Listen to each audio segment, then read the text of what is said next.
a match of the round goal scorer as well early in the season, if you do remember, out at Labour Sports Complex.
Last year, Blacktown Workers versus Marion was a fixture that springs this classic scene in my mind.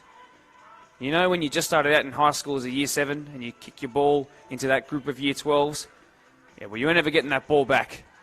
Marayong for so long, the prestigious standard setters, the team 5 points clear of the top in 2021, in pole position to make it 3 consecutive major premierships. That was last year, when they played out an easy 3-1 win over Workers in a match of the round. But my word, those poor year 7s, they've gone up this season.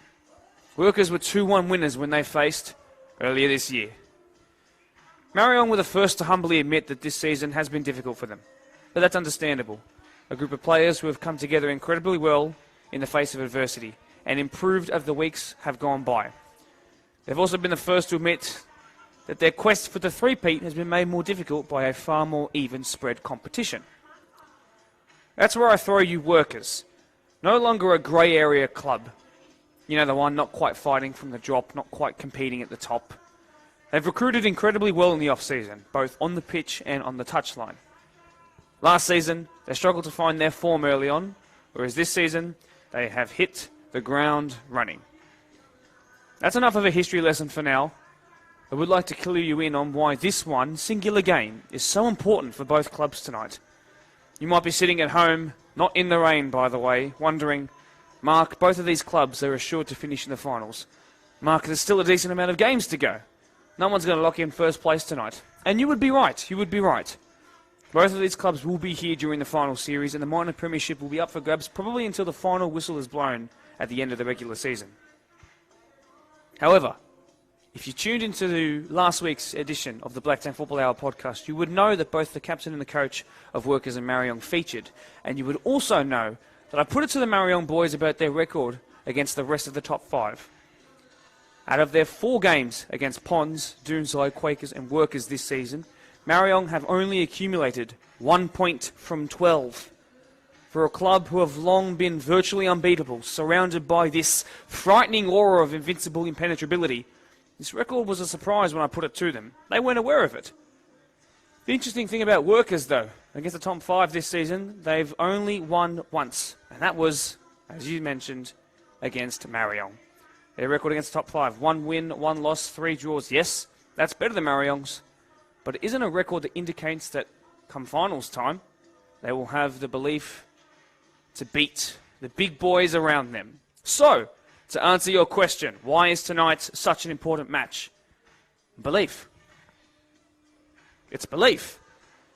So many times this season we've had 2 teams who needed wins for different reasons. Tonight, the motivation is identical. Prove to yourself, Marayong, prove to yourself, Workers, that you can actually beat a fellow title contender.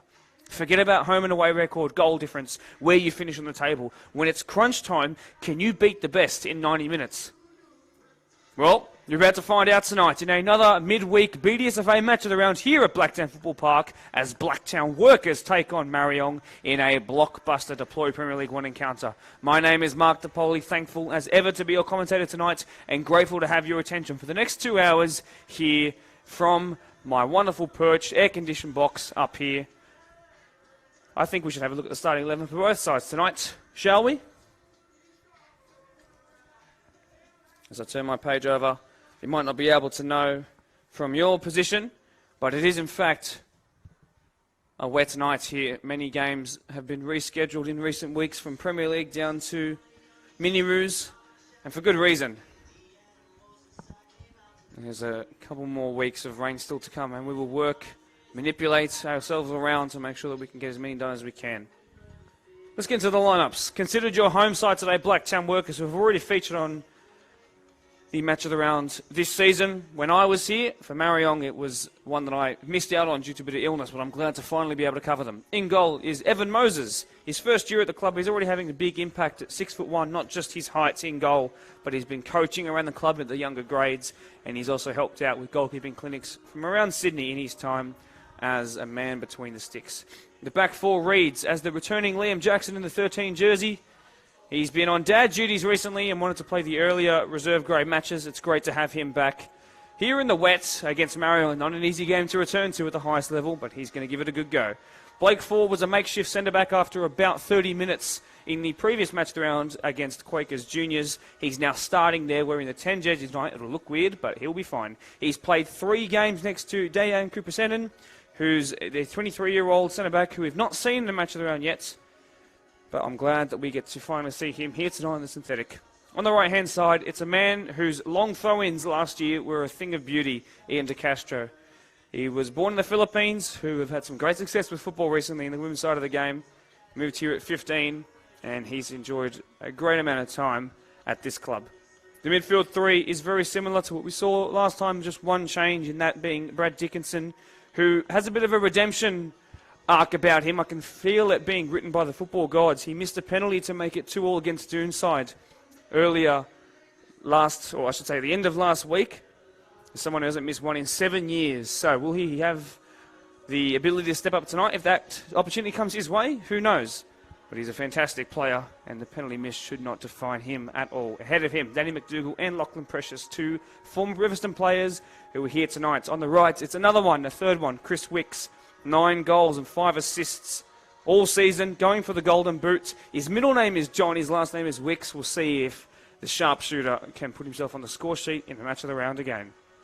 On the left, Brendan Ford, captain and brother of Blake Ford, someone who's had plenty of connection with the man wearing 10. He wears 9 and the captain's armband, and has been one who's been pivotal to creating the family culture at this club. Through the middle, Blake Maybury, a false 9 of sorts, but he loves to run in behind and use his pace as well. Consider the away side, and the first time I've gotten to commentate Marayong all year, and I'm very honoured to be able to finally do that. In goal is James Kinsella, at 6 foot 21 years old, with 1 penalty save this year. Perhaps Brad Dickinson will be his worst enemy. The back 4, Brazilian-born, who moved here 15 years ago. Similar story to Ian De Castro. It is Gabriel de Oliveira, who at 34 years old, his 7th year at the club. He spent plenty of time with coach Kevin Guerrero in indoor time and also outdoor football. And now at left back, he wears the number 9. He plays like 1 too, even from that position. Expect him to get forward heaps with his wondrous left foot. The best of the back 4, the 2 centre-backs, reads Wal Reese, who is of South Sudanese descent and has represented them in the local African Cup. He is a 30-year-old who stands next to Nathaniel Harnett, who is a late inclusion in place of Mamouche Aguirre, who hasn't been able to come to the game just yet. Perhaps we'll see him later in the game. And the right back, Dylan Owusu, who wears number 2. You can expect him to get forward a little bit less than Gabriel, but he is certainly an entertaining player nonetheless. The deepest of the midfield 3, the 2 sides are both playing 4-3-3. It's Ryan Colborne. Ahead of him, Aaron White, who's very much the box-to-box midfielder. Ryan, you can expect to be the deepest of the midfielders. And a goal of the week winner, maybe the best we've seen all year, wearing the 8, playing as a 10, Kelvin Ofori. On the left, Nicholas Haramis, who got 2 goals and an assist in the 6-2 win over Parkley in the match of the round, which I couldn't come to. And through the middle, Mervyn Jakal, similar for him as well. 2 goals, 1 assist. Perhaps they'll do something similar, those 2 here tonight. On the right, one of the younger players in both squads, it's Kuzi Buma, who wears the 32 jersey, but at 20 years old, expect him to hit the byline and cut it back all game. He's one of 3 of Ghanaian descent in this side, along with Kelvin and Dylan. That's the 10 and the right back. You can expect them to have a special connection on the pitch, as the referees are finally going to welcome out the players onto the pitch ahead of this incredible match of the round game. Let's see what song it's going to play. It's going to be Motley Crue's Kickstart My Heart. It reads 4th v 5th on the ladder, but don't think about it like that at all.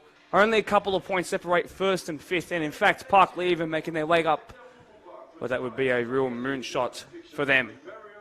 Either way, I think we're about to see a fantastic game. Whether it's because of many goals scored, or it's because not many goals are scored and it's separated by just 1. It's going to be end to end. It's going to take every whistle of the game before we find and can relax on the result. And I'm extremely excited to be here commentating for you. Finally back after this game was missed out on the Saturday afternoon. Thank you so much for joining us here. Plenty of viewers who have clocked in. Very excited to see who's going to start the better of the 2 teams tonight. The reserve grade score for Matthew Thomas, who asked in our live chat, of which you can ask anything, by the way, I'll respond to all that as appropriate, was 2-1 in favour of Workers.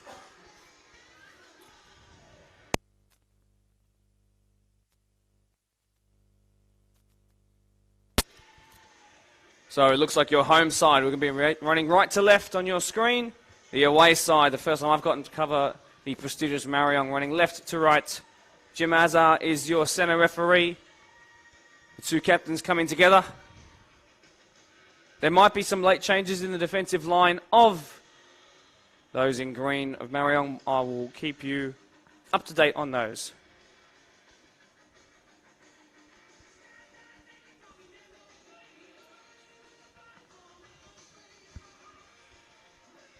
A couple of players that you haven't seen before. The right centre-back, Nathaniel Harnett, for the visiting Marayong, as well as Kuzi Boumois. Dayan Kupresinen in the 2 jersey for Workers, as they're also a right centre-back, someone you might not be too familiar with in match of the round games. What I can promise you is an entertaining one. What I can't promise you is who's going to make the difference. It looks like Marayong's going to kick us off. Mervyn Chakal in those wonderful orangey red boots. He's going to kick us off.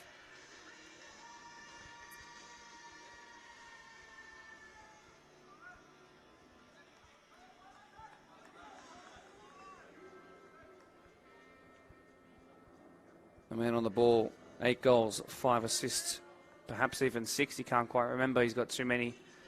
Will he be one to make it 9 tonight?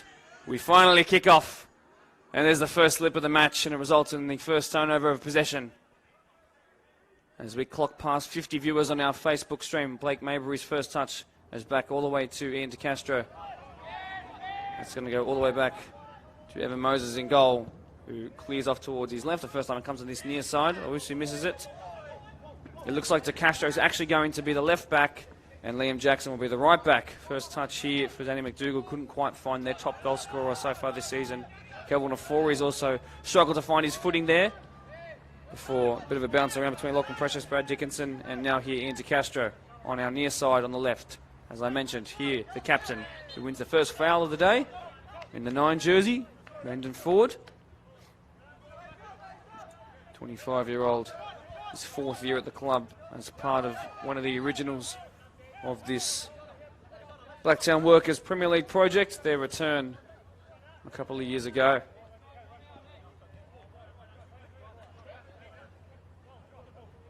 Forward comes Blake Ford, and you can imagine that's something he's very, very accustomed to. That's a great ball to Dickinson, not usually a regular goal scorer. The shot by Precious, the first of the day, not a bad one at all. Try to angle it, curl it, and find the cobweb section of that top right-hand corner. Close but no cigar, but not too far away either.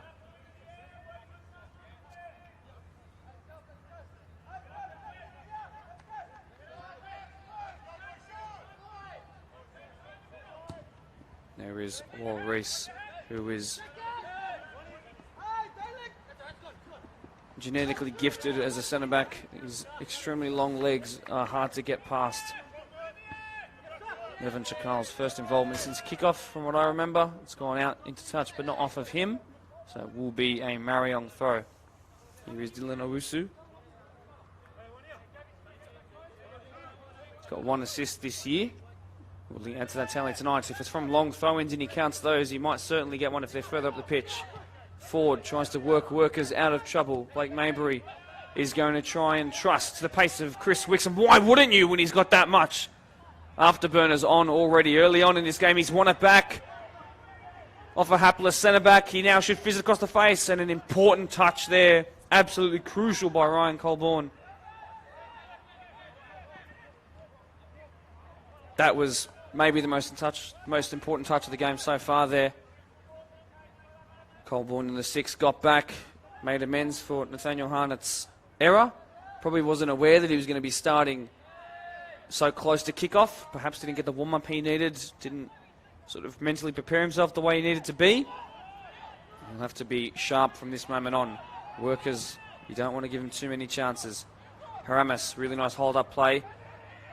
And now, one in the blocks to aim for at the moment. Instead it's been fizzed back, a bit hopeful looking for Haramis. Didn't find him. Ford clears.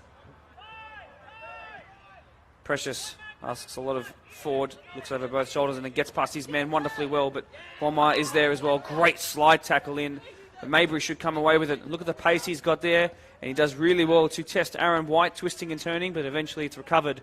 Marayong overloading and forcing a change of possession. Wide that goes. First couple of touches I've noticed for Gabriel de Oliveira. I said Brazilian born. And I'm sure if you give him the opportunity, he will show why he spent a majority of his life playing indoor in his native country. It's nicely done there by Dejan Kupresinen. He was half Uruguayan, half Serbian. So the first name sort of rings the Serbian bell. The last name perhaps more the Uruguayan one.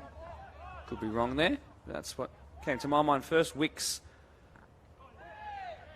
and Dickinson tussling there between a couple of Marion players as well. Free kick called. Workers can move out of their midfield / defensive third easier now. Fast start to the game. Chance down the left-hand side. The rain has stopped and started drizzling all night. It's not really got any heavier than about, maybe 2 out of 10 annoying, if you want to put it on the old rain annoying scale. Chris Wicks, how's your touch? Little push in the back by De Oliveira, and it results in a consecutive free kick.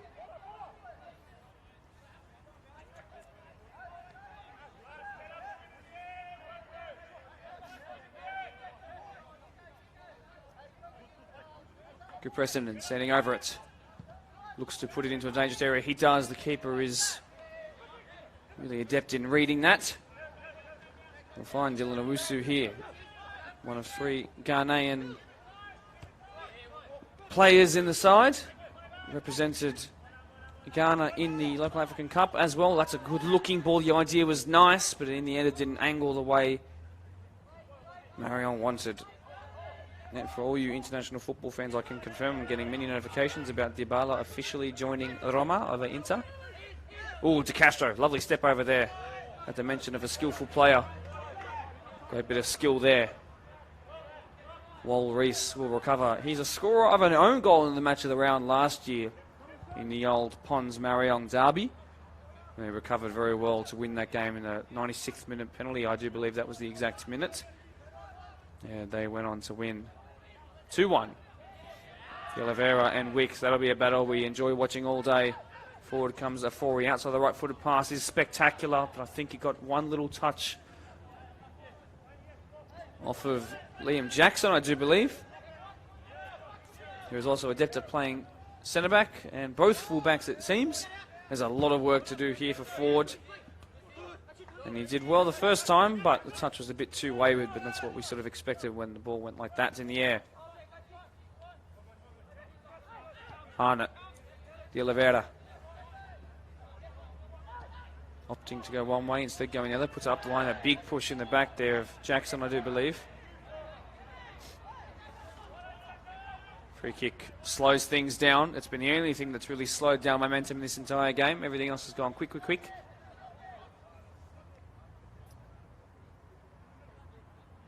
Marayong striker Mervyn Chakal, the captain, struggled to really work himself into the game. Hasn't had too many touches just yet, but when he does, it's dangerous. Easy interception, but a poor touch by Aaron White, and then a shot was blocked. Corner it will be.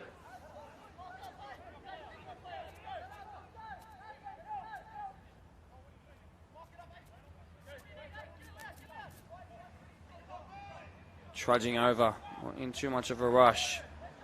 Kenny McDougall, who is someone who's produced wonderful grass-cutting passes in match of the rounds before. Didn't quite see it in the most recent one, but the first one when he was back at River, we saw that's a very good-looking ball towards the back stick and a shot. It's the first one technically on target there by Blake Maybury, who was left at the back stick. It was too difficult for him to put too much power on that volley there. Workers will recycle it at the back. Keeper has to be very careful. He is. 2 forwards combined here, but not on the same wavelength. Blood related, but there the radar not switched on. Mervyn Chakal, you don't want to leave him unmarked like that. That hit his hand, but play will go on because it was by his side. It's put into the box, and maybe now this first strike for Marion. It won't be. Instead, it will be a goal kick.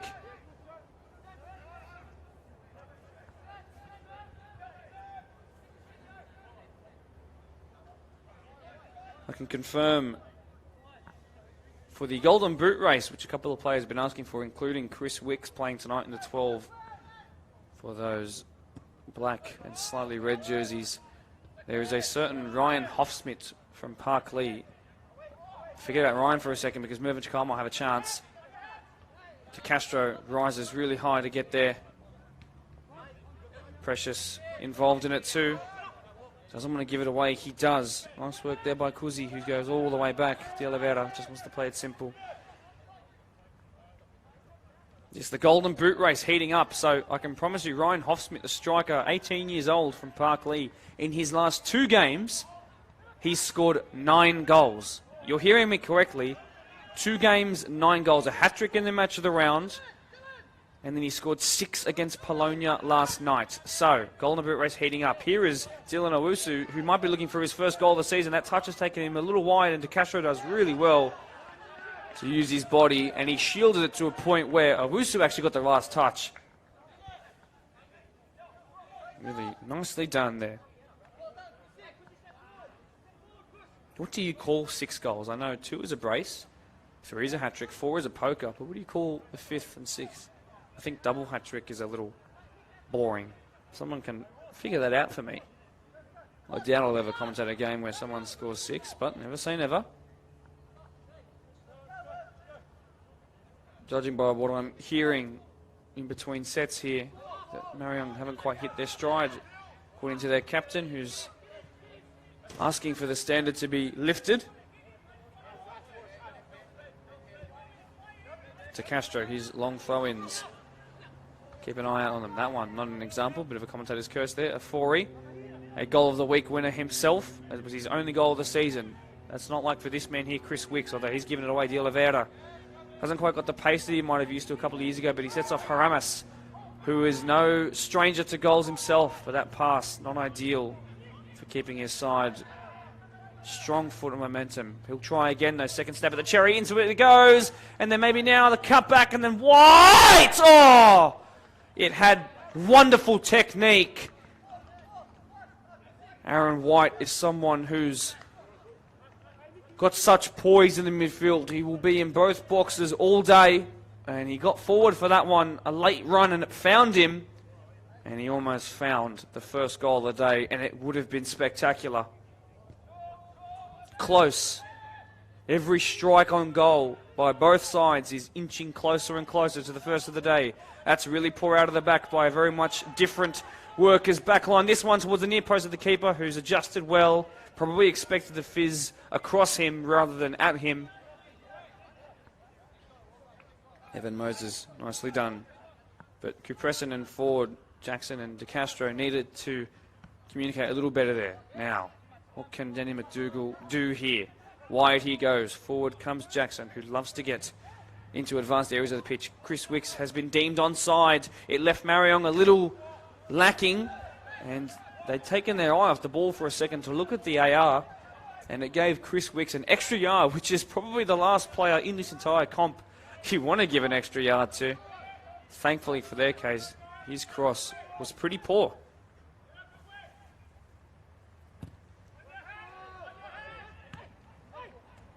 Chakal. White, his technique, not as astonishing on that one. Preston clips it forward. Precious does really nicely. McDougall, 2 former Rivo boys combining there. Can't progress it through the lines, can Kupresinen, and now forward comes a 4-y, and a 4-y, great block there by a fearless Kupresinen. Fantastic work. Haramis comes forward. Chakal is there too. Leaves it between his legs and then crosses it in. I think they might notice that Evan Moses has taken up this movement he does before crosses come in. He moves almost to his 6-yard line. And if there's a striker who's watching, or they talk about it at half time, that near post is becoming open because he's moving as the ball is being hit. So he's not... He's allowing, I don't know, it's awkward. He might just be allowing enough time for them to react and just sort of tap it into the goal. Is that going to come to his undoing? Well, one hand raised, in swinging corner towards the middle of the goal, cleared by the first man that was there. I believe that was Kupresinen again. 2 big blocks in a row there. Here is Wal Reese. That's not a great ball. And it'll be easy claim for Moses, who's hurt himself. Oh no, that's probably the end of his night. Yep, he went down straight away after claiming that ball. Something's tweaked. Yep, that'll be the end of his night. There is a substitute goalkeeper that's going to be coming on here. That's so unfortunate for Evan Moses,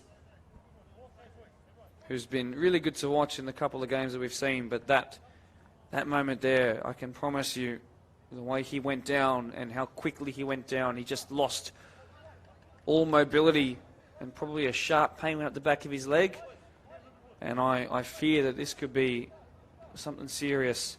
I'm really hoping it's not. I'm happy to be wrong. I'm happy to be waffling here.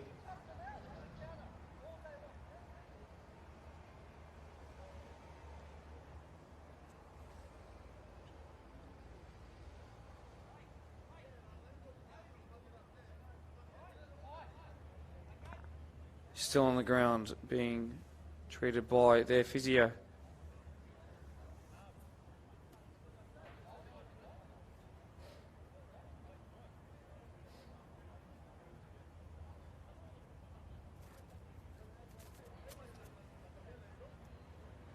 No movement just yet. The subkeeper warming up. It'll be Ben Dalkeith in the 20 jersey. An unexpected appearance for him tonight.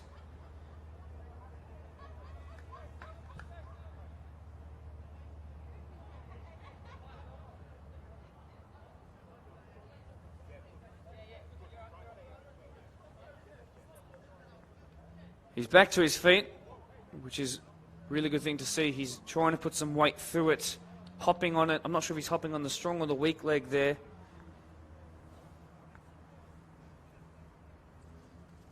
Well, coming into this game, as I mentioned in the intro, both of these two teams are desperate for a win tonight to form the belief that they can beat fellow top 5 clubs. Somehow, Evan Moses has made his way back to his feet. I genuinely thought that there was an Achilles issue and that he would be looking at a very long-term injury. He's having a stretch now. He's completely... Not sure what's happening. Is he coming on? Is he coming off? He went for a stretch straight away. I think he might have called out. Sorry, guys. I wish I could give you some concrete information. Okay, he's off of the pitch now. This might be the end of his night. Ben Dalkeith, in he comes. It's the first time I've seen a goalkeeper go down injured in our BDSFA match of the rounds. I'm desperately hoping that it's the last. But Ben Dalkeith, my friend, it's time for you to prove your worth in the first grade. Let's see what you can do. Called upon in times of great need. The club absolutely desperate for 3 points. He'll get his first touch here, which might be the most calming thing he could have done, actually. And away we go again. So, you never want to change your back line unless you have to. You never want to change your goalkeeper, even more so. Well, the latter has just happened. How will it affect the rest of the game? First sub of the day, a forced one. Wicks putting the pressure on that man there, Harnan again. And he's again forced into touch.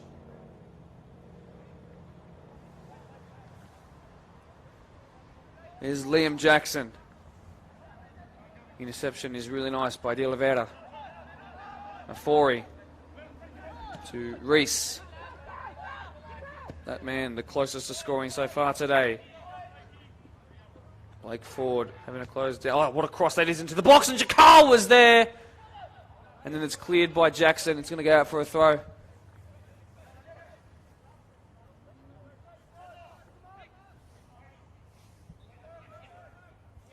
Jakal thought about the spectacular. It went off the top of his foot. Afori is there. Wama is there too. You're going to give away a free kick.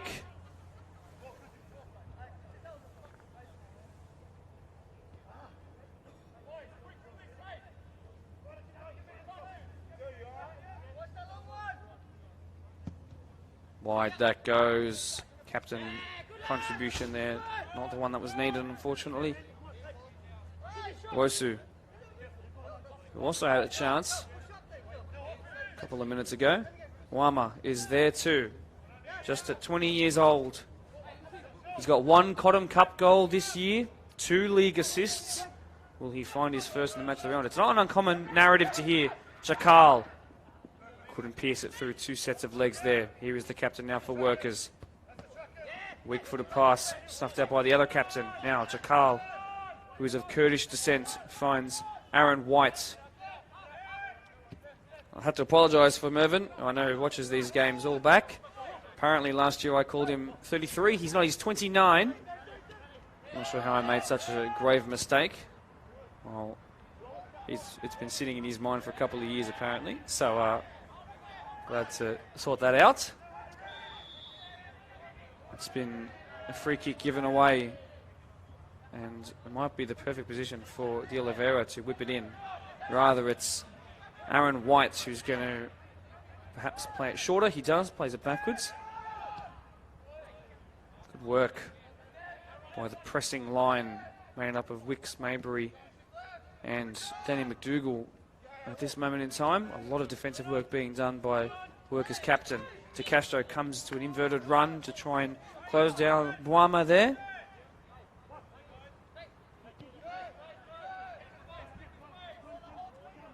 Harnett, the 32-year-old, has got an extremely good physique for a centre-back.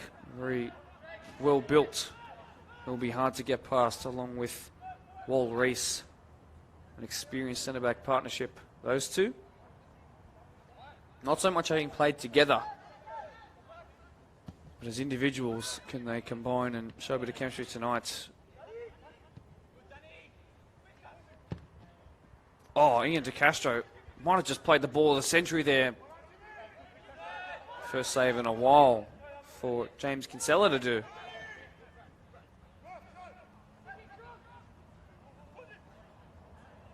Wal Reese. De Oliveira. Fori up the touchline twice in a row now. And then Ben Dalkeith, who's still warming into the game, I'll remind you. Chakal finds Haramis, who's seemed virtually unmarked with a space to move into, but it was well recovered by Ford. Blake Ford, that is. Dickinson bounces there wonderfully well to pierce between that attacking line there.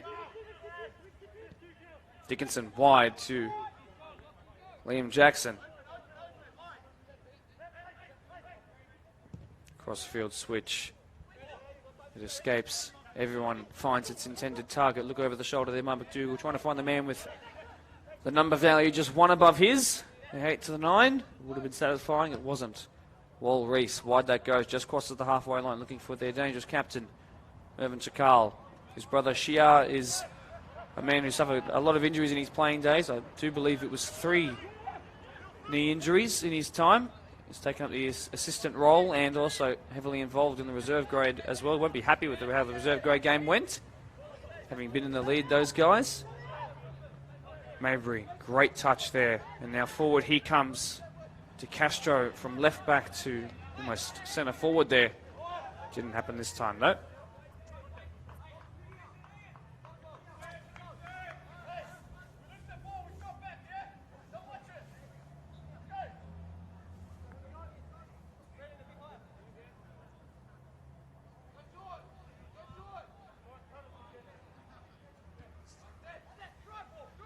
Play has been restarted.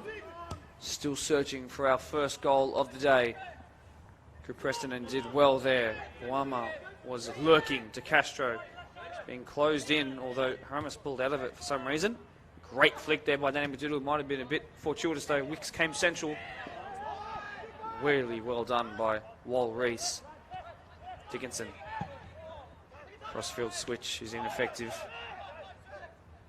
The 2 centre-backs have struggled to play accurate long balls today.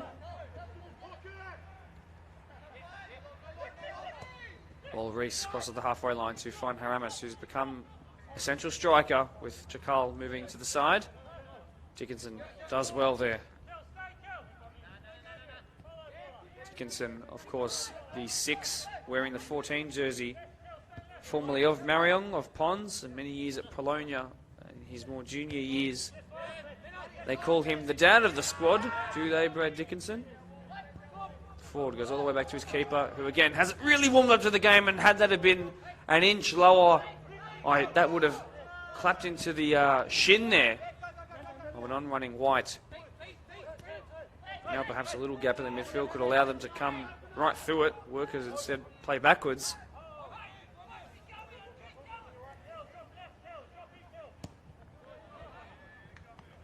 Intercepted by Chakal, who then has to recover, diving down swan-like with his forehead there. And then trying to find De Oliveira, who is very distinguishable with his setup. Chakal now just outside the box, whips it in with his weaker left foot, wins another corner. They are racking up down that side. What's happening here? The referee's going over to the touchline. Who's he going to have a chat to? We can chat to Workers, actually, I do believe. I believe Kevin Ford, one of 3 forwards, one on the touchline, 2 on the pitch for Workers. Kevin himself came 2 years ago, 2 years after his sons both did, which was obviously 4 years ago. This will be coming in swinging again, this time towards the back stick. It was sort of headed away by Marayong themselves, and then hit towards goal this time. It was blocked. Probably going to go wide too. De Oliveira is there, putting the pressure on, and now it's left them in a 3v3. Ian De Castro has to be quick with it. Wicks is to his left. He goes wide. It's the wrong decision by a man who's probably not familiar. A bit of a nosebleed section for him. Got too high up the pitch, and maybe he had too much time. He's been given some advice. Next to him, Blake Ford in the 10 jersey, who was actually usually a 10. But being called upon his ability as a utility player, it's always difficult to get full numbers for a Wednesday night game, community football, but both sides have done pretty well as we head towards the integral stages of the season. In fact, you'll see Workers in just 4 days' time, or 3 days' time, depending on how you see it. They'll take on Quakers Juniors. Again, in another top 5 clash. Provided that this dastardly rain stays away. It's doing very well tonight. Of course, this was originally meant to be played at Labitz, which was Workers' home ground. It was moved here last minute. Sorry to the under-12s and all-age games that had to be moved.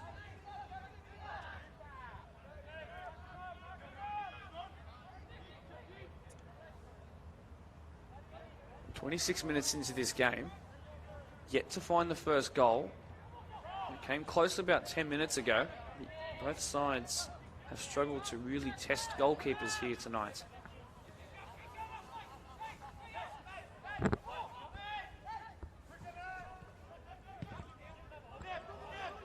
It's brave by Colborne, who is a destroying type centre defensive midfielder. Plays left or right, the simplest pass after winning it back, stops all counter-attacks.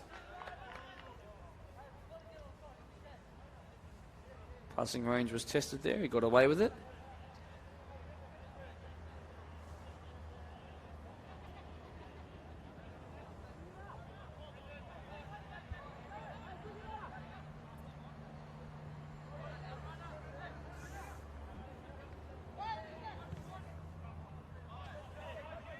Wama almost found himself through. Great touch there by Blake Ford. He then wanted it back, didn't get it. Wama's there. De Castro does better though. Chris Wicks, again, he's come central. Still Chris Wicks. Still Chris Wicks, twisting and turning. Can he win it back? Chris Wicks into the box. Wicks, deflection and wide.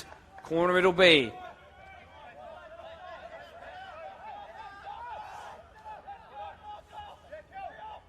Workers are never one to really take their set pieces too quickly, particularly their corners, which will suit Marayong here.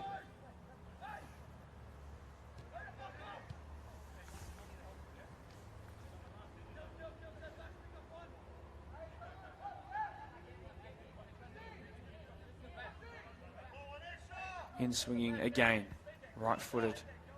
2 hands raised, perhaps the back stick. In it comes towards the back stick, very deep back stick though. Shot attempted by Brandon Ford. Here's Blake Maybury, tried to pirouette, instead had to slide in to stop a counter-attack, did very well. Throw-in taken, but not by the team it was meant to be throw-in by.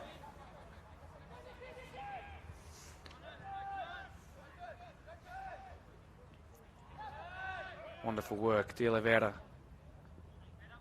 Mervyn Chakal, has he got the pace to get past his man? He then puts it into the box. Brahma is there, past the keeper, Brahma! Oh!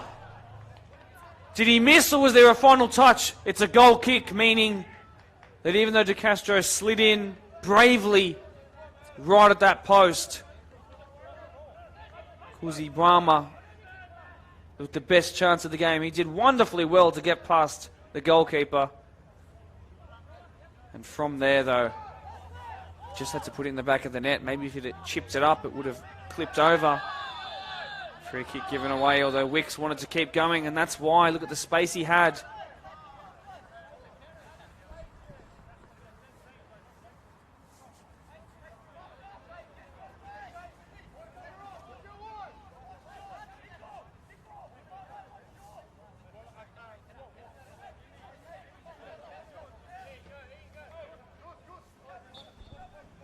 After the momentum was slowed right down, calls for a workers to have a yellow card go in their favour against Marayong.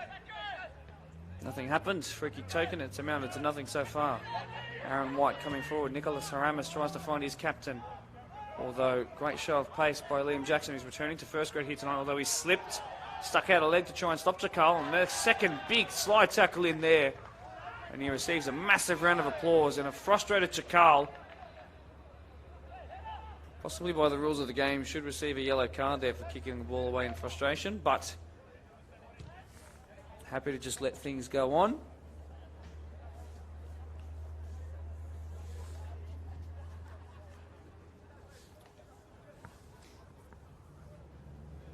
And now a corner down this end.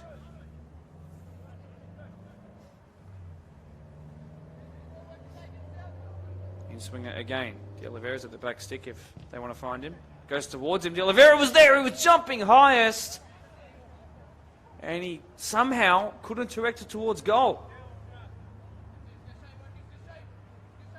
How many near misses are we going to have before we have the first of the night? Surely this won't end as a stalemate. Surely not. We never have them. We never ever have them in the match of the round.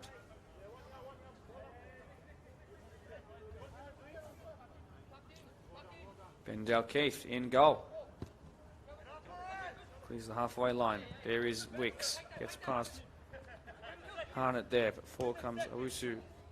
Second phase begins now. De Castro is impossible to beat so far tonight. Although Wama tried to. And a controversial free kick from the opinion of Marion players. Certainly not happy it didn't go their way.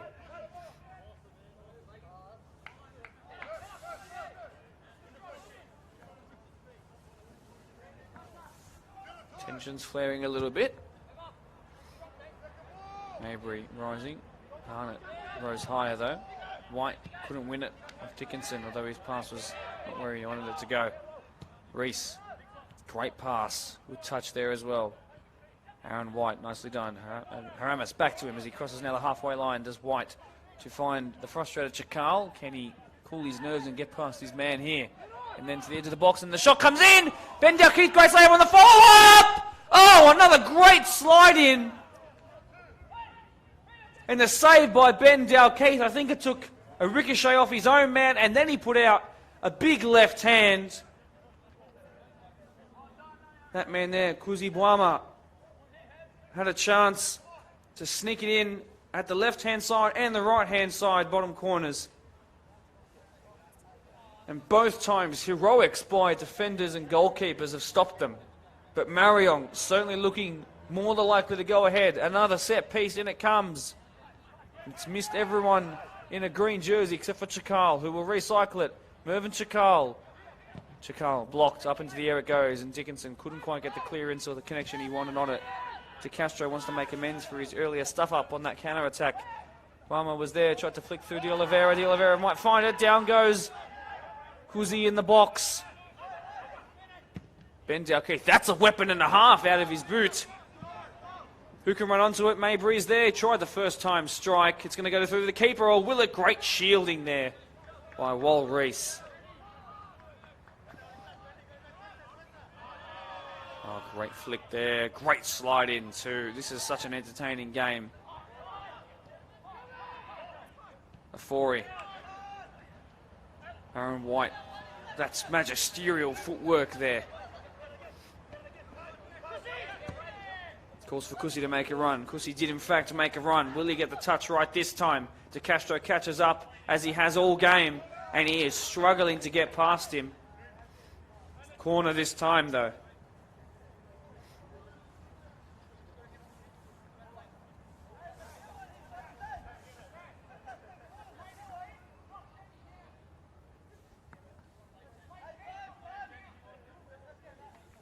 It's been very interesting to see this battle between Ian De Castro and Kuzi Boama down this near right-hand side. I'm sad to see it go in the second half to the far side. In it comes, back stick, and really, I'm not sure why no one really got a touch on that. Goal kick. Ben Dalkeith, he's running after the ball now. Subbed goalkeeper. Very rarely do you see that, but he's come in. His footwork and distribution has been good, and he's made one save which has been particularly significant in keeping the scoreboard at a stalemate. De Castro. Poor touch off the chest. Wicks is going to foul his man Owusu there, and instead of having a 3v4, they're going to have to set up and defend a set piece.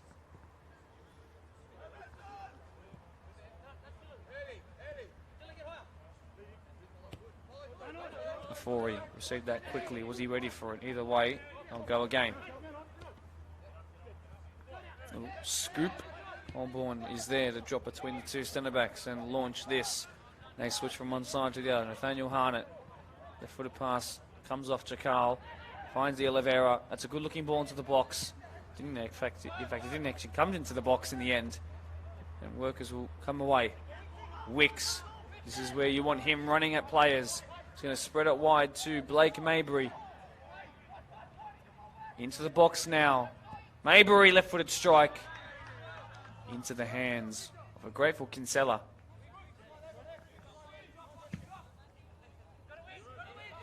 .36 past, 9 left. Probably about 2 or 3 minutes needed for the stoppage with the sub on the keeper. Otherwise, that's been about it. Wide, that goes great. Pivot on a dime there, and now into the box. Workers trying to amount some chances.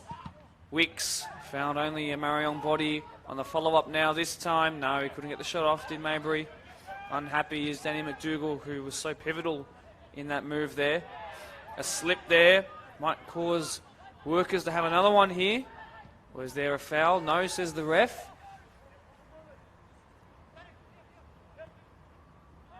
Slow things down. Do Workers. Precious is coming into the box, very much at the back stick if they want to try and find him. It's going to go towards him generally. Missed the first defender. Didn't miss Owusu there though. Haramas, a match of the round goal scorer ×2 against Parkley. Maybe a bit late there. The keeper's going to have to do a lot of work here because it could be fizzed already. He's near post. It's fizzed. And Liam Jackson made a pivotal touch there. Workers are absolutely desperate for a free kick to have been called here. It left them completely open on their left down Marayong's right. I actually was ready for play to be stopped, but it didn't.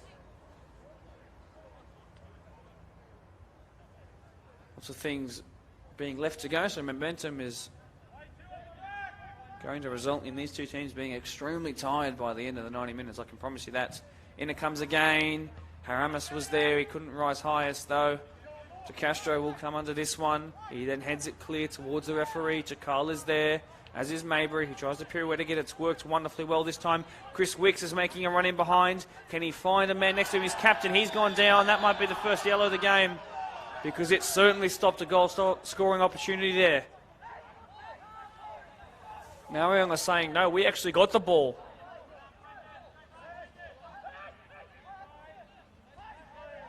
The ball's been kicked away by Chakal.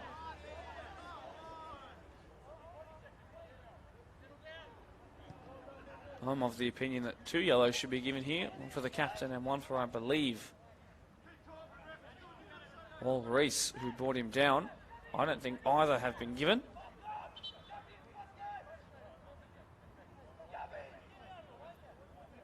Tempers flare, the tension rising, an extra 10% here.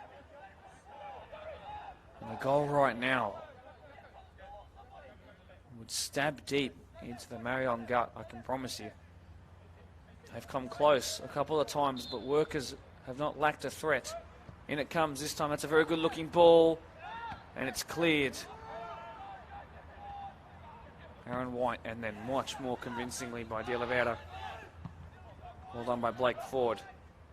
Great control there by Lachlan Precious. Goes down, wins a free kick.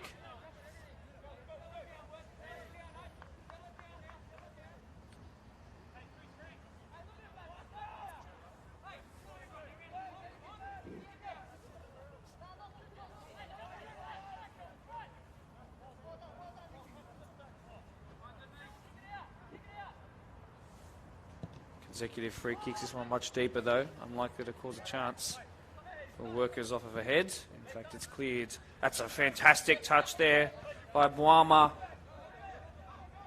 What's his final ball delivery like this time? Didn't beat the second man. We've seen him do it well a couple of times already, the young lad. Brendan Ford has struggled to find his best attacking boots, but his work rate in defence has been wonderful and not gone unnoticed. Cover down this near side, they do. Who got the last touch there? Workers are very much in disbelief that they're not getting some of these calls in their favour. Owusu. Dealing goes all the way back to Wal Reese.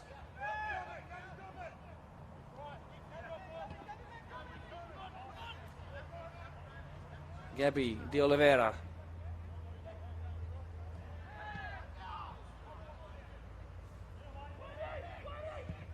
Crossfield switch to the man who's caused them a lot of problems so far. Up against probably their best defender so far, De Castro. Free kick, Workers' way, and they'll be happy that one's gone for them. Although it's been pretty even, the split. Conceded foul so far today.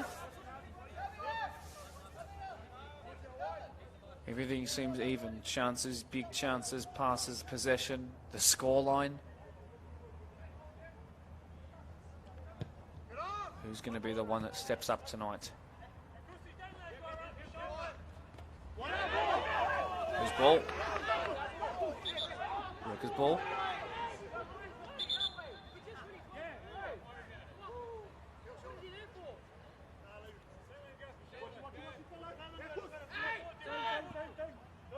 Maybury, poor touch, but not under enough pressure until late. And then it was eventually given away, but they progress a little higher and a little higher. Dickinson. Oh, Paul by Maybury there. Haramis hasn't found his best touch tonight. Still plenty of time for things to change. Ben Dalkeith. Inch perfect pass. Not ideal by Blake Ford. White. There is a Forey. White is De Oliveira. Chakal. A Forey. Good save. On the follow-up was De Oliveira offside. Who's going to try and flick it in? If the offside flag was raised, I thought it might be. But again, they come close, and Ben Dalkeith, who got very limited warm-up time, made a sharp save to his right. Probably wanted to parry it away a little more towards the touchline. Otherwise, it was a good save.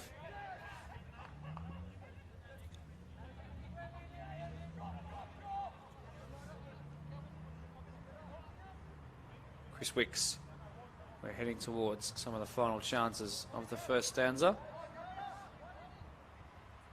Mabry.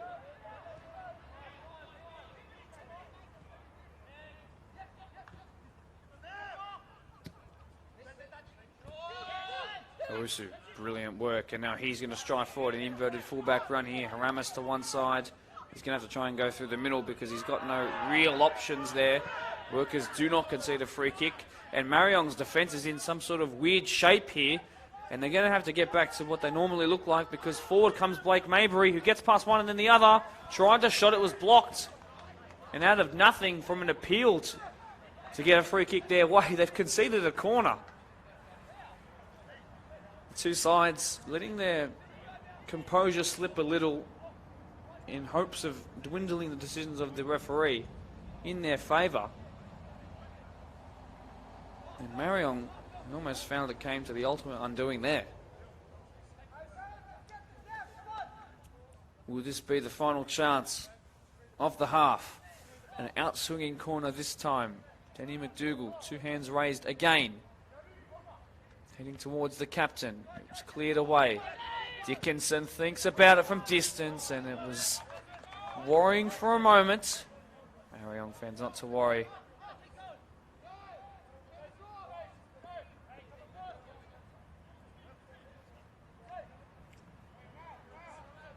Well, we've crossed into the 45th minute now. So everything we see here is borrowed time. Chris Wicks trying to make sure that the first half ends his way. Wicks, no, can't steer it on target. They're allowing him to run a little bit, perhaps. They think that his pace is by far his best attribute, but if they can get him shooting from distance rather than up close, it won't be as bad. And so far, he's struggled to find the target, I think, at all in this first half. You can't be too sure with Chris Wicks because he is just so dangerous.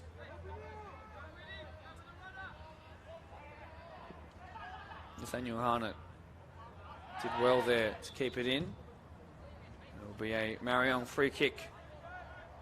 On borrowed time we are. The second half commonly produces more goals than the first. Not just in the BDSFA, but in every facet of football. So let's see if it's going to end with no goals on the score sheet just yet. How will things open up in the second half?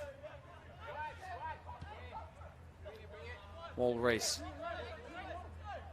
Owusu ahead of him. Afori ahead of him. Chakal making a run in behind. He looks for the last one I mentioned there. It's going to find no one but a worker's jersey. Liam Jackson. Chris Wicks got back. Sliding in De Oliveira. Aaron White, who's been a joy to watch.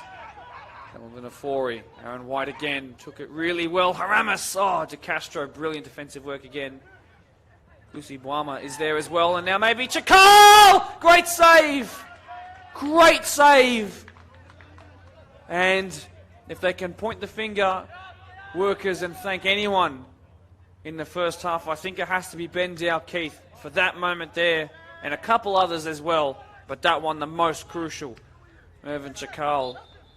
An established goal scorer in this league, as he has been for so many years, will be unhappy with himself, but take nothing away by the sub-don Ben Dow-Keith. It's 0-0 right now between workers hosting Marayong, but don't go anywhere because in about 12 minutes we're going to go back live just before these two teams make their way out for the second half, and we're going to give you everything you need to know before we go into the second stanza of 45. See you soon.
In.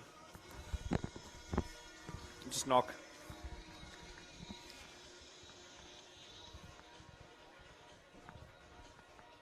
Welcome back. Second half action about to be underway here at Blacktown Football Park. The two sides emerged and have gone straight into their positions. The home side Workers running left to right. The visitors running right to left. No hesitation. Both these sides know exactly what the second half will mean, could mean, in their long-term future and the rest of the regular season. Who wants to finish highest, get that home finals, of course, first place, and that sort of blanket of safety in that final series, not at all out of anyone's grasp in these top 5 teams. We're just about ready to go again here. This time it'll be Workers who kick us off. Also the number 7, not the captain though, is Blake Mabry.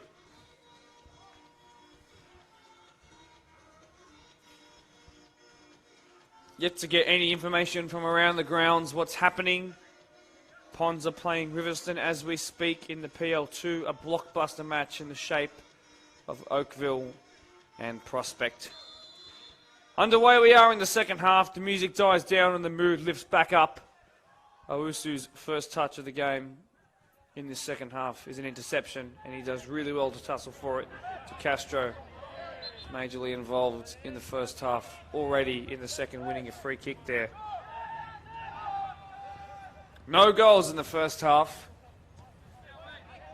No lack of chances though, although I do think both sides still have a little bit more to give. Pressing in there, Jackson. He's down again. Wall Reese does well, clips it forward, only finds Precious. Holborn then flicks it forward. Chikal was threatening, but it was never going to bounce in the favour he wanted. That's going to be such a difficult ball to deal with if a counter-attack does occur. De Castro seems to be higher up the pitch from the start. Can't see any changes on the pitch just yet before he puts it into the grandstand.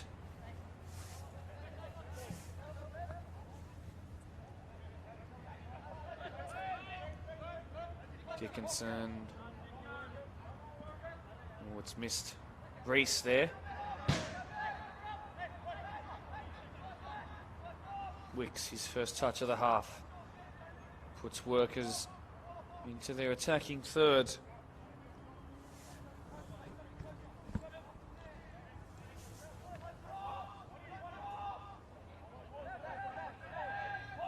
To Castro. Crossfield switch. Only finds one of the most dangerous men from the first half. Look at this great show of pace here. Moama. Final touch. Lacked a little bit tonight. Hasn't quite warmed up in the second half to it either. Plenty of time to amend all of that. That tussle in the middle of the park. Brutal coming together there. Dickinson. Workers ball. A reminder, if you've only just tuned in, or you tuned in after I welcomed you all to this game, Workers have played against the top... Actually, I'm going to stop what I was saying here as the ball comes in harmless, though. Workers have played against the other top 5 teams, so that's the 4 other teams, Ponds, Marayong, Doonside, and of course themselves and Quakers Juniors. They have 1 win, 3 draws, 1 loss. They've only won once out of 5 against those around them in similar areas. That's surely going to be an offside flag raised, but before we couldn't get there ahead of Ben Dalkeith. Marion, on the other hand, have 1 point from 12. That's 1 draw from 4 games. They've played each of the top 5 teams once. Both sides here have struggled to perform in the crunch time matches. They've absolutely obliterated the likes of Parkley, Riverston, Polonia, Ropes Crossing when they've played them. Almost perfect records for both of them. But when it's come to the big boys, they have struggled to pick up the big 3 points. So, the point of tonight is, can they finally shift that around? But a draw really helping no one in helping that belief. Another free kick worthy challenge is let go as Chakal tries it. It was an awkward save to make as it was bouncing just before he hit Ben Dalkeith, but he made it nonetheless.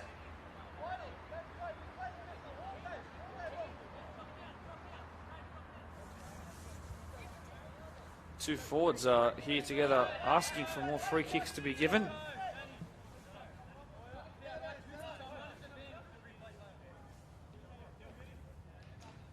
It's the way of centre referee Jim Azar. Likes to let the play flow as much as possible.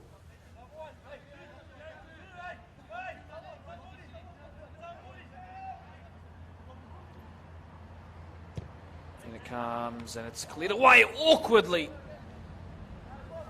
It actually went up and over the bar. It's going to be another corner. It did not come off the body part that I believe Lake Ford wanted it to.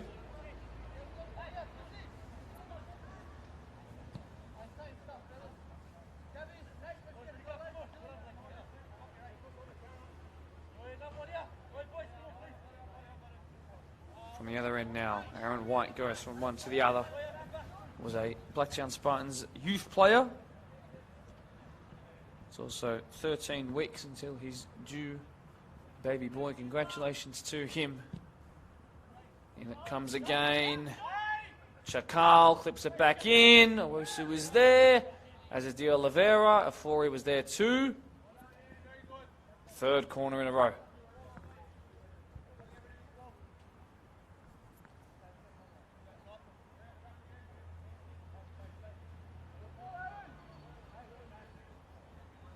His third time a charm. And it comes again. It's cleared again. And Boama puts it up awkwardly. Dalkeith rises, drops it. Rush of blood hit me too. He was put under a bit of pressure there as he took that. Chris Wicks, this is where it can be so dangerous. From the counter attack, he was pushed on and off the ball. And he struggled to find his bearings afterwards. A little awkward for him. And now, players running forward in numbers for green shirts, but they can't find a single one of them. Wide that goes. This caused all the problems in defence for them. Can it cause the problems in attack for them? Chris Wicks has fired it straight at the keeper, unbelievably.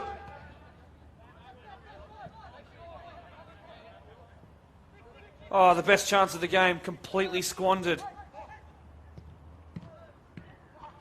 It was literally straight into his hands.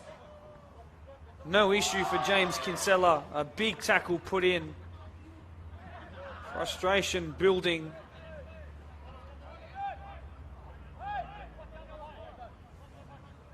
Wow.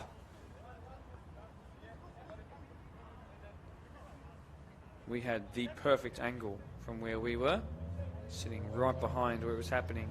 He had a whole goal to aim at. Injury concern here, I believe, for, can't quite tell who it is actually.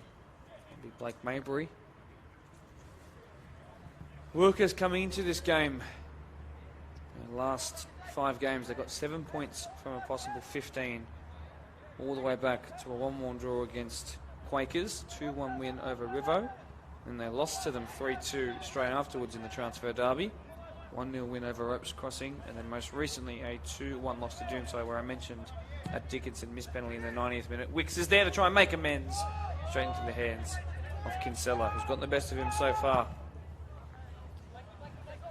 Again, long ball out of the hands is probably creating the best chances for both sides here. Marion coming into this, 12 points from possible 15 as they hit their best stride.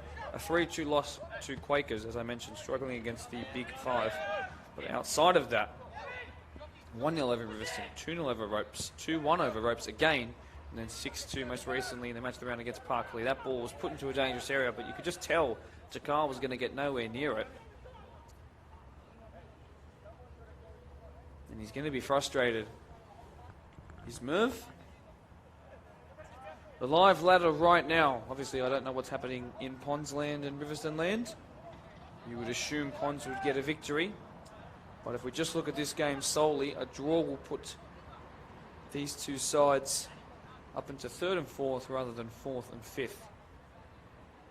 So, not really doing too much because they'll have games in hand around them to make amends the other sides. Cleared again, Wicks and Maybury. If they can find a way to unleash Maybury, who's running through, it's a very good looking ball. He's got a lot to do to hold it up. Can he find the switch? He had to play it straight away.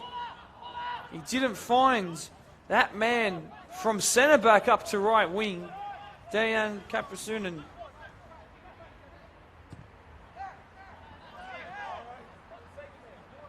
I should say,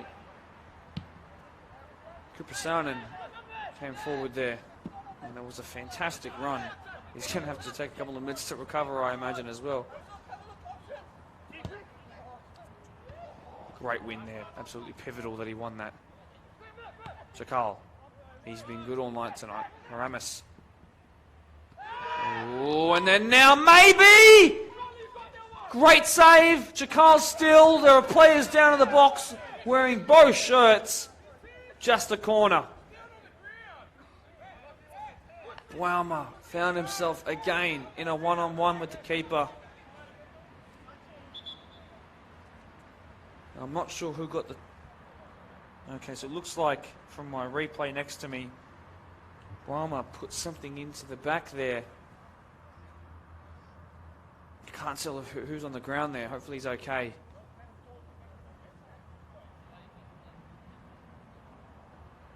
It's Liam Jackson. Might have received a hit to the face.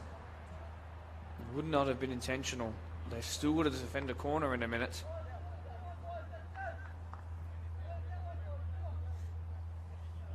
Physio/trainer asked to go off at the nearest touchline possible.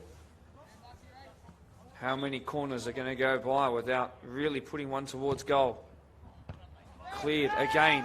Set pieces are just not forming anything. Maybe this from distance. No, he couldn't get the touch he needed. With the left foot now straight into the hands. Ben Dalkeith. This will come out of the hands again and launch something dangerous. Nicely won by Reese. Important touch there. And that man's now running through. It's Wicks. Can he get there first? Great slide in. But will it be a penalty? It will be! Marayong, desperate to have the decision overturned. They're asking the AR to please look at the trailing leg. Did it get a touch before Chris Wicks got there? Any player in the competition you could pick from that you'd want one-on-one with a keeper in a battle of pace, it's that man there in the 12 jersey. He darted around the keeper.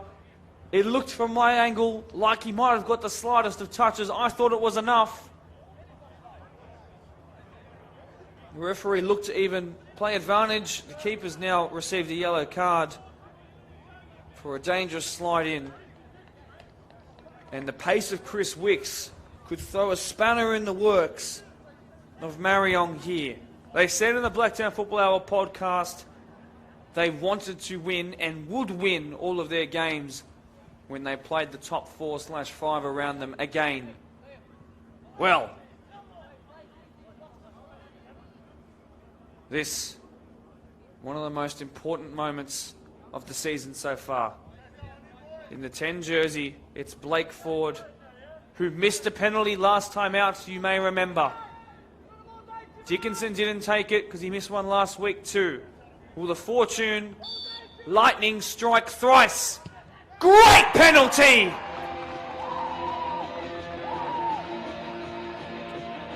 "1-0 Workers, who hold the ball in the net and start a bit of a tussle. We're dancing as the music plays in the background." Goal scored by number 10 Real Workers, Blake Ford. That makes it Workers 1, Marayong FC 0. Great celebrations here.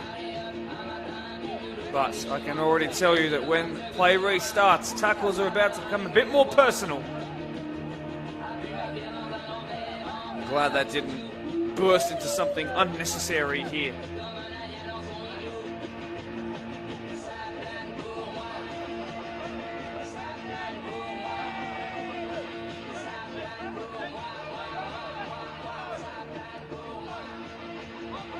Blake Ford. He missed one in front of the match of the round crowd at home a couple of weeks ago. Ice in his veins, although it wasn't hard considering how damn cold it is outside. Play restarts. And it's given away once again. That's the third restart of the game where the right fullback for both sides has won it back. 1-0 Workers. It's really been the opposite kind of season to Doonside, who are on similar points to them, but they've won all their games against the big boys and absolutely Robin Hooded it when it comes to the smaller ones. And by small, I mean those further down the table. It's been quite the opposite for these two sides here. And for Marion, another top 5 game. This would be 15 points they could have picked up against the top 5 this season from 5 games. Will they only have 1 from 15 against the big boys? Surely not. It would be inconceivable of Marayong. Last season, 10 games before we were cut off due to the old Coco Roro, they had only dropped to their first points of the season in the last game of their season. A 2-1 loss to Doonside. Well, this season a bit different. One there really nicely, not allowed to bounce. 3% and then wins that too. Oh, Wicks, who won the penalty. Might he spark the second one? No, he's absolutely miskicked it. A little bit embarrassingly.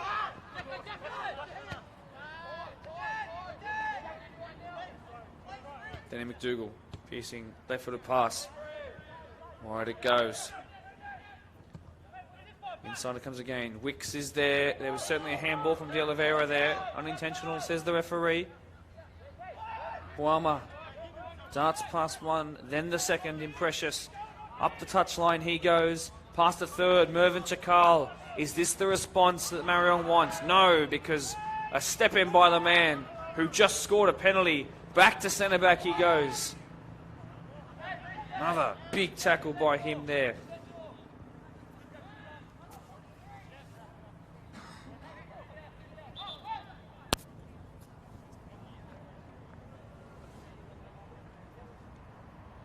Brought back to where the ball exited play originally. Ramos could maybe have gone down there, you know. Chakal, twisting, turning into the box by Owusu. Cleared convincingly. Really nice header there away. De Oliveira. Harnett. Bouncing with Colborne. Wide to De Oliveira, but way too much oomph behind it. Marion are just not combining, and I don't think they know why. Kevin Guerrero is going to have to mastermind a serious comeback here, or you'd have to say that perhaps the belief of coming first will sort of evade them. Oh, really poor by Liam Jackson, who's been great all night, but that moment there, perhaps signs of rusty first grade experience in recent weeks. A reminder, he's only just returning for his first grade stints tonight.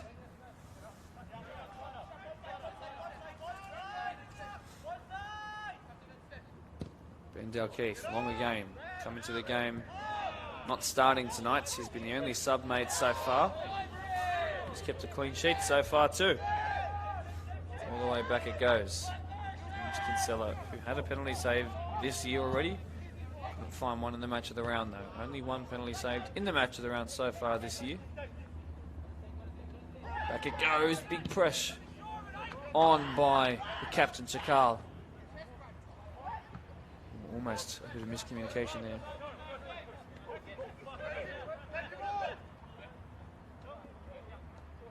Oh, great work there. Boama. It results in another goal kick.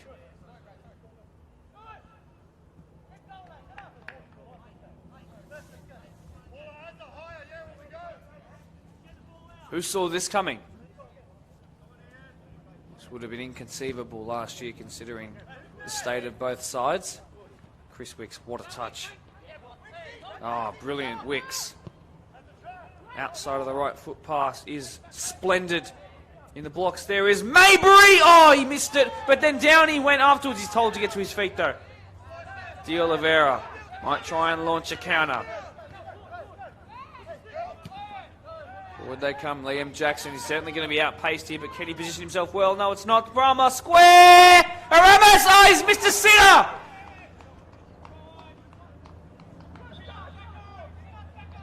There's a player down all the way at the other end. It's actually Blake Maybury, who can't get to his feet at the moment, and play will be slowed down again. There are subs warming up everywhere. The physio is getting just as many kilometres in as the central midfielders. Blacktown Workers, your home side, considered tonight here.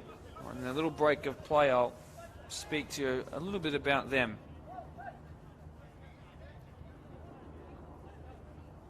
They were established in 1968. That's the same year as Quakers Juniors, by the way. Formerly in the European competition, but one of the pivotal BDSFA clubs that helped form the BDSFA in 1979, 11 years later.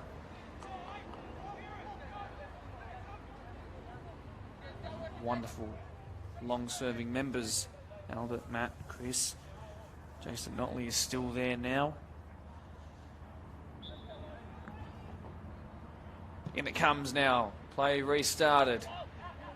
It's another corner that goes to waste. Chris Wicks was threatening as he put in a bit of a late challenge there on Wall Reese. Awusu into the box now, and De Oliveira was there, but it's cleared very convincingly.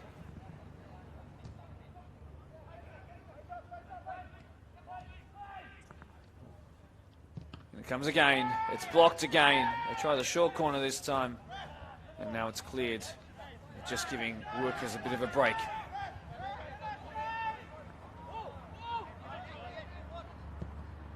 All Reese was adept at playing long balls, left or right.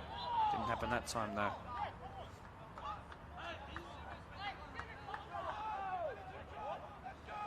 Marion, on the other hand, 20 years between the year that their opposition was formed in themselves. They're in 1988.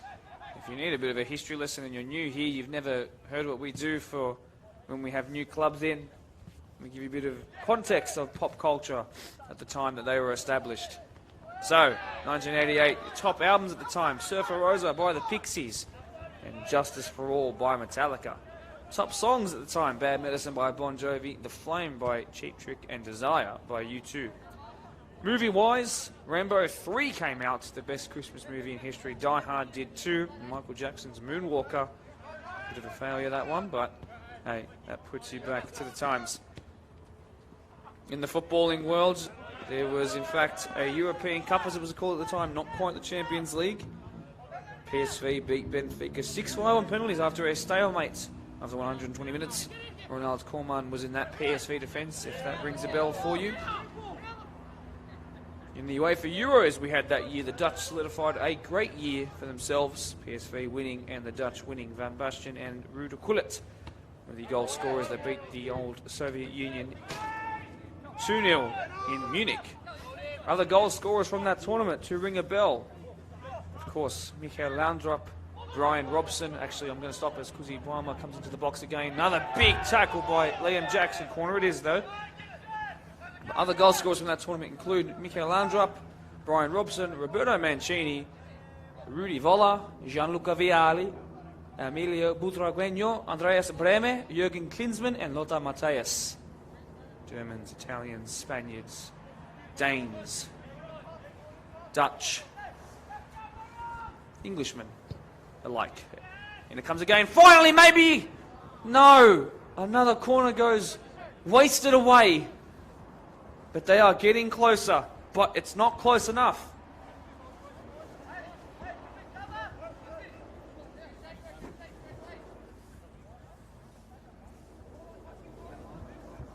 Must be frustrating as a coach to watch so many chances go begging. De Oliveira will pick this one up. Here comes Central. Here comes Owusu, although it's going to touch. Another one.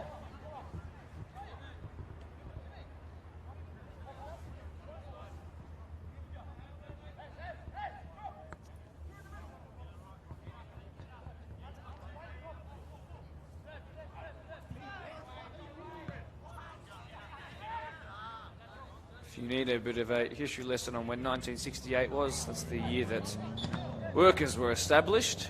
That's the year before the moon landing, by the way. Takes you back to a time.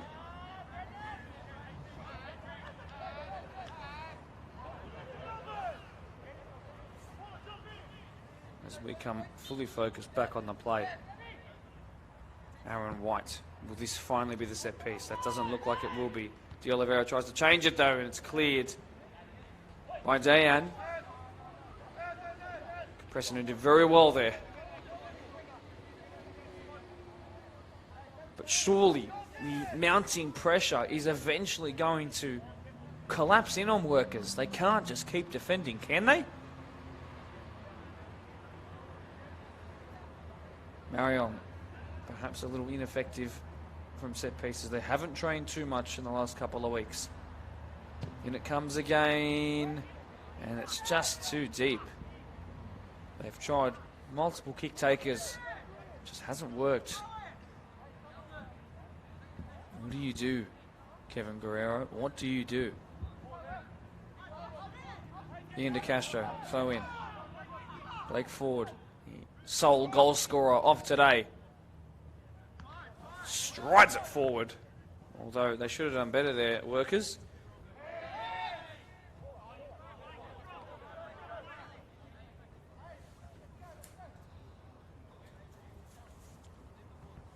Like I said earlier in the first half, you'll see workers back in the match of the round on Saturday should we see the rain stay at a level like this. Quakers Juniors will finally get to play a game at their home ground next Saturday, 6 p.m. as they host this team here in the lead, Blacktown Workers. The issue for Marayong, as they have a strike here, and it's again just scuffed, missed hit. Marayong hosts Riverston, who they have beaten, as mentioned, almost a perfect record against non-top 5 teams this season. But their issue is that they need to win this game here. They need to be able to beat these teams, or they're just not going to build that belief that they can beat the top teams. Guama tries to change that! Nope.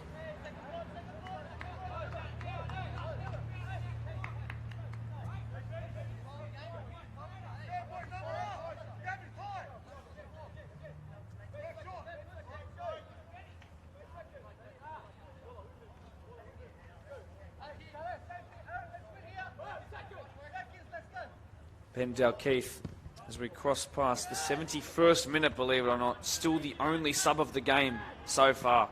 A goalkeeper. Dylan Owusu. Mervyn Chakal. He needs to have a captain's contribution here. Owusu again. Kelvin Afori. They need his brilliance. Marion. He's shown it in match of the rounds before. Another set piece will be coming into the box here. I feel like workers have just been defending them for every single training session that they've ever done.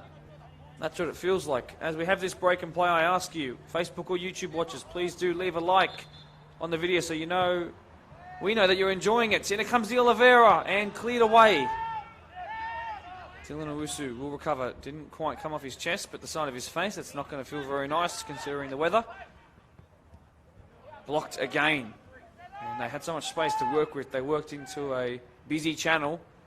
They do win the throw though. Chakal tries to get it back because they threw it into a worker's jersey. And then now maybe Owusu and Big coming together there, and it's cleared again. Wicks might try and launch it, and that would have been deadly.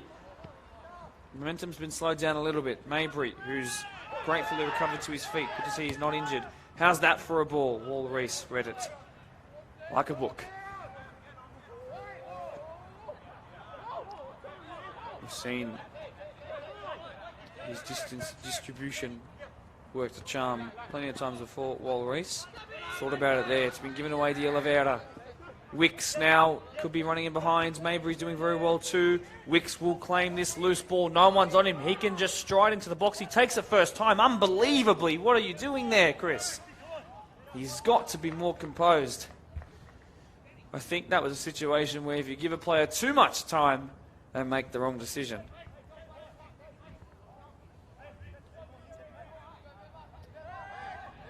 It's great to see that the Workers' front line are so interchangeable. Chris Wicks comes central, Cadbury goes wide, Brandon Ford can just go and defend, but also stays sort of on that left and comes central every now and then.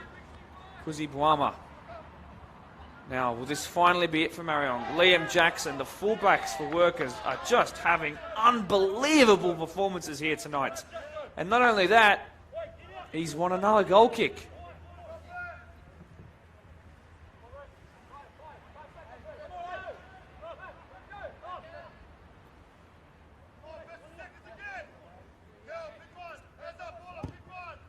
Goal kick again. Wicks, fortuitous touch. Play goes on. De Oliveira, big pressure on him.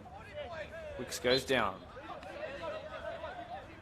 Needless to give the ball away there. Got the pace, does Brendan Ford. Owusu, stronger though. Massive slide tackle in there. And he's back to his feet straight away. De Castro showing no signs of fear whatsoever. In it comes again, just shy of the 18-yard mark. Now maybe Bwama. He goes down. A second penalty is called! Liam Jackson had been perfect in timing his sliding challenges all game, but he got one wrong. And one is all you need. Go away, says the ref. I am not having this decision argued. Mervyn Chakal is standing on the spot. No one else will take this but him. Pivotal moment in the season of both of these clubs. Chakal wants to get this over with. He'll run back to the halfway line and demand that play starts straight away. 2 penalties in one game. Will they both be scored? The captain, Chakal, great penalty, composed. That's exactly what he does. He picks it up and runs back to the middle. And just like that, we're back to where we started. We are tied. Not a stalemate, but 1-1 indeed. Goal scored by number 7, Mervyn Chakal. It makes it Workers 1, Marion FC 1. Last time we saw Workers in a match of the round, there was also 2 penalties in that game. One was scored against them. They also then missed one. This time, both have been scored. Workers just happened to bring the penalties with them, you know.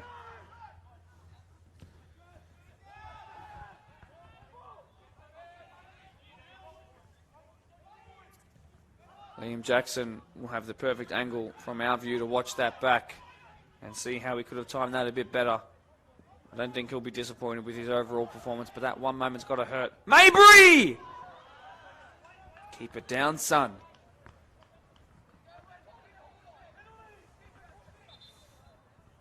A sub finally being made. Nicholas Ramis goes off. I have a feeling that'll be Corey Joseph who comes on. If it's a 10 jersey, that'll be it.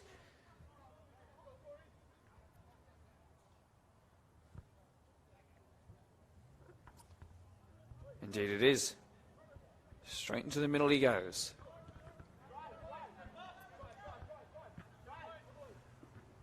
So, not long to go in this game now as Workers win it back. Oh, nutmeg is exceptional. McDougall, how brave are you?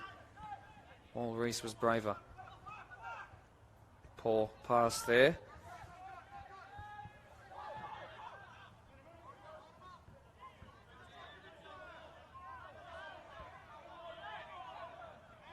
Referee and AR indicating different directions for whose throw it should be. Chakal quick to take it though. Corey Joseph's first involvement of the game.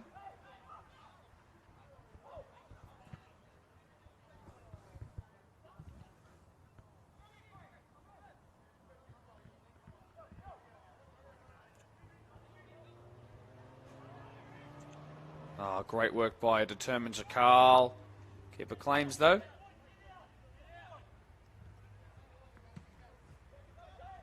Again, long out of the hands it goes. Colborne into the back there of Mabry, and eventually the free kick was called.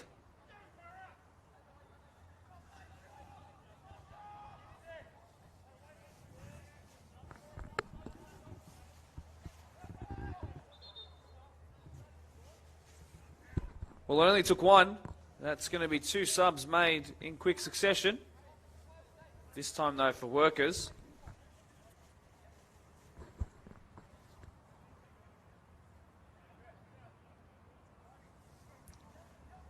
Who's it going to be? Perhaps a double sub. No, Lachlan Precious off from that 23 jersey. Red boots coming on.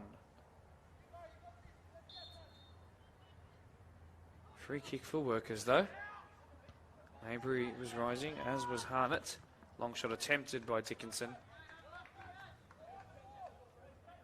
Number 18 for Workers, Taylor Redden onto the pitch. Into that central midfield sort of area, perhaps even defensive midfield area. So, a change in the engine room. So, Haramis off. Corey Joseph on. Lachlan Precious off. Taylor Redden on. Could either of those two be the difference maker here tonight? Here's the first involvement there for Redden. The ball stayed in though. Oh, a massive coming together there. You could hear the boots collide from a mile away. Yellow cards given out. That's not going to tickle, but there is feeling in this game, absolutely. Hopefully everyone's okay.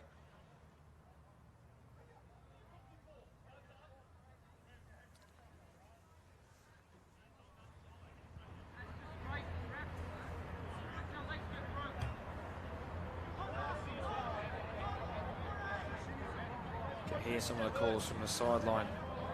They are players not happy, officials and fans not happy either.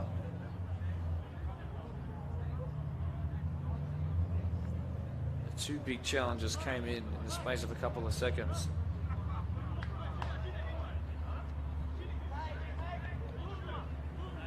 Hopefully everyone's okay. I've just seen that Lachlan Precious has come off the pitch. He's straight away on to watching. Not sure why he doesn't just come out and watch it himself, but hey.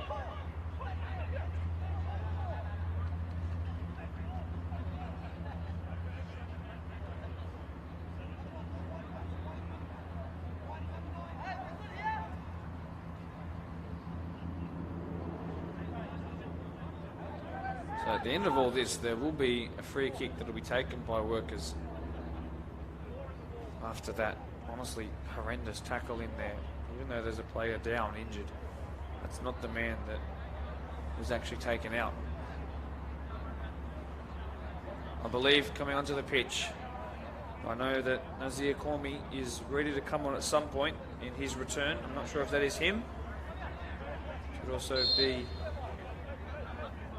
number 12. We'll see it is Junior Asare onto the pitch, usually a right fullback. So, Chris Wicks now. Against De Oliveira. He gets it in. Keeper calls for it. Keeper claims. Wanted to be played earlier, and there is some unpleasant words used to describe the frustration they're feeling. Ian De Castro. Junior Asare, his first involvement is to close him down. There's Taylor Redden. Bounce 1-2. He receives again, probably wasn't too ready for it, hence the poor touch. Wide it goes to the captain, who is right-footed. Goes into touch. London forwards got 1 goal and 1 assist in 2 matches of the round games, although it did happen in the one that was last year.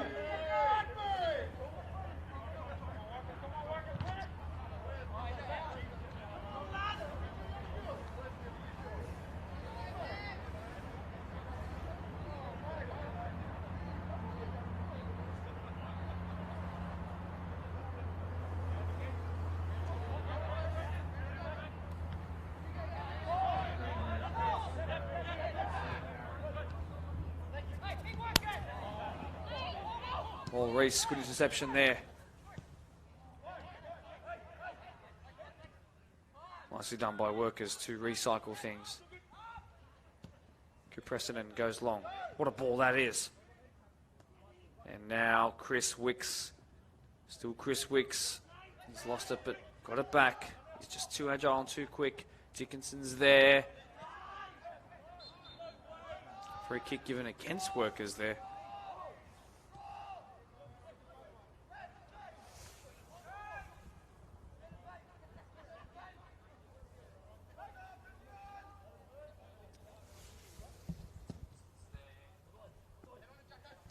Well, one there by Liam Jackson, who's had a lot of mental recovering to do since giving away a penalty.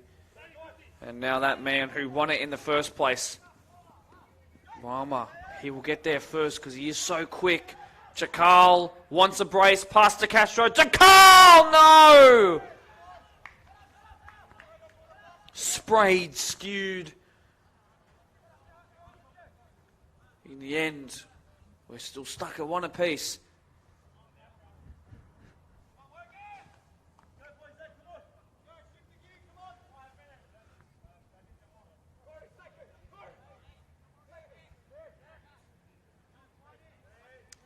Well, we've seen games go late and have late winners. In the 85th minute now, a goal will surely be the decider. A reminder, both of these sides have struggled to beat the other top 5 sides all season. This so pivotal to making sure that they have the belief that they can go into the finals and beat the big boys around them. Liam Jackson, a gallant, valiant performance. Yes, the penalty he gave away was not ideal at all, but everything else was almost inch perfect.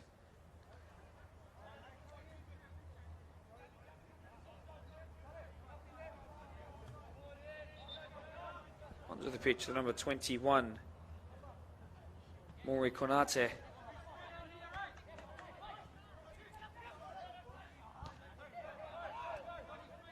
Nicely done there. Triangle play is exceptional, but Reese using those long legs to his advantage. De Castro keen to it. Still keen to it. Bourne, how's your passing range? Konate has got his first involvement here up against the most dangerous man on the park in the second half, I'd say. But he's done really well. Progresses that ball forward. One sub connecting with another. Although that's been given away by Redden. And now Kelvin Afori goes wide. And again, Konate, they'll call for a free kick. A penalty, it's not going to be given. Shouldn't be given. Goal kick.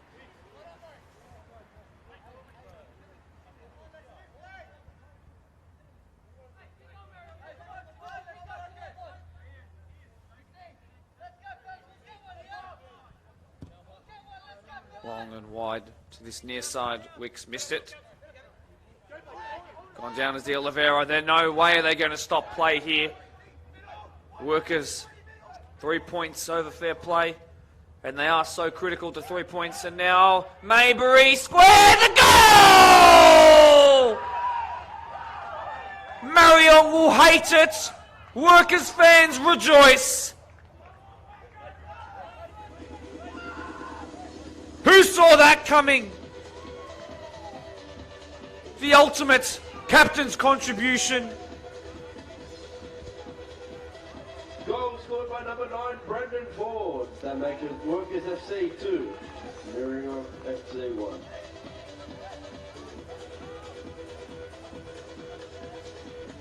Scenes. The football gods plunge a knife into Marayong. They'd given them the hope when they got the penalty call in their favour and they scored it so convincingly. But the football gods want to write the Workers' story tonight. Taken away from their home ground at Labor, of which they were so keen to show off, but unfortunately the fields were just not in a state to play. They've come here and they've made this their home, although maybe, perhaps, there'll be another chance, a similar situation, but this time it was defensively recovered well by Workers. Oh, and maybe now Benzel Keith. No, good save.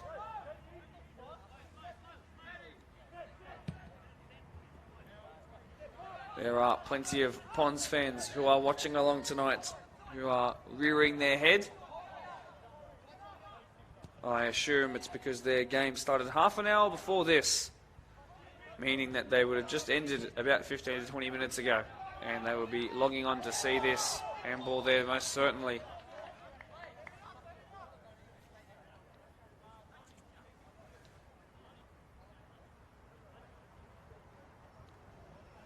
Three match of the round games, 3 goal contributions for you, Brandon Ford.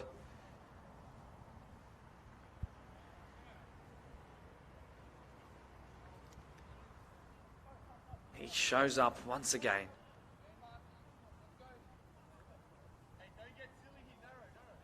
Firstly, it was a corner assist, and it was a late sealer to make it 2-0 last year. Now this. Flicked on. And they tipped over the bar. A little awkward for the keeper. He's been beaten twice already. Did not want to make it 3. Evie Sweden says, is Mamush playing? He is not. No, has not made an appearance tonight.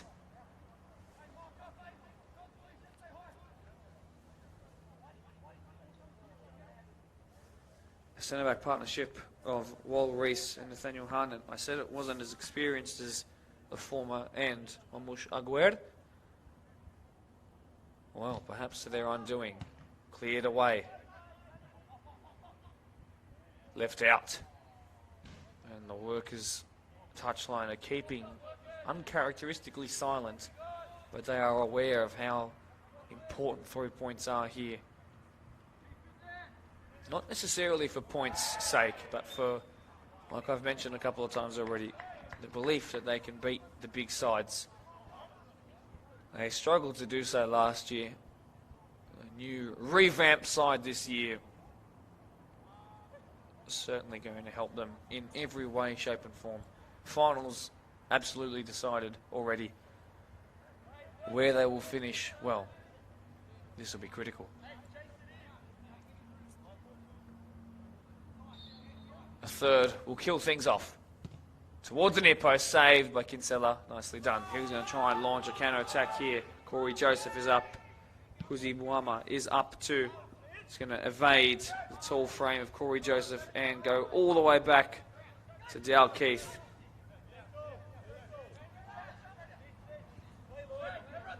Maury Konate. Perhaps the man with the winner here tonight. De Oliveira puts a big one in on him. That doesn't feel comfortable, I can promise, when you get swiped out like that.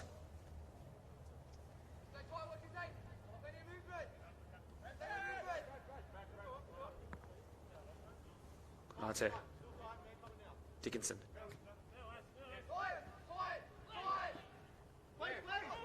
What's the call here? I think a free kick.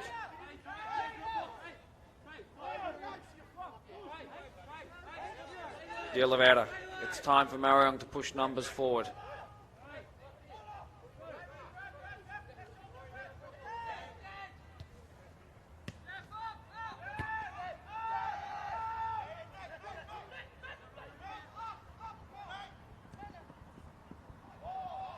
Wide it goes. Junior Asade is there. Into the box now. It was blocked initially. There is Corey Joseph, he's lost it, hasn't really worked himself into the game. It's now a 3v4 in favour of Workers. That's not the man you want to give it to. A man who's won a penalty tonight. Still Wixie might head towards the corner. We are into borrowed time now. How much more can we steal? Wicks will win it back. Gives away a free kick. Workers unhappy. Marayong looked pretty deflated. There is still time for them to find an equaliser here. Get a point out of this. But they don't look too hyped up. I can't lie to you. It's uncharacteristic. White goes all the way back. Referee, whistle to lips. I can see now he's looking at his watch. How much time do we have left? Coming together there. Not full time, just a free kick. This time it's in Workers' favour. Don't expect to have anything kicked here for the next 35 seconds minimum.